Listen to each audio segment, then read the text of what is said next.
Baada ya kumwaga raundi ya kwanza unajikuta unashindwa kurudia raundi ya pili. Hii hali kuna namna inaweza kuwa ni kawaida, lakini kuna namna inaweza isiwe ya kawaida. Sasa nisikilize mpaka mwisho kwa makini.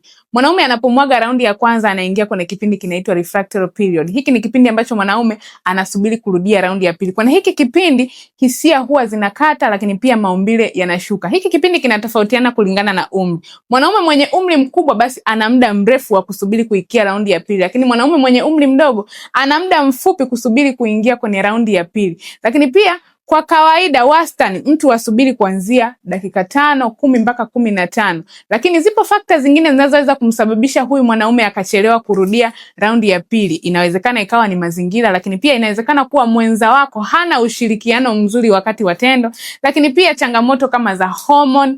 Ukiona unashindwa kurudia tendo au unashindwa kurudia raundi ya pili, hakikisha unajipa muda wa kupumzika, unalala vizuri, unakula vyakula vizuri, lakini pia unafanya mazoezi walau mara 2 mpaka mara 3 kwa siku. Hii itakusaidia. Lakini kama umejaribu kufanya mambo haya na still bado unapitia hali ya kushindwa kurudia raundi ya pili, basi hakikisha unachukua namba kwenye bio unanitafuta.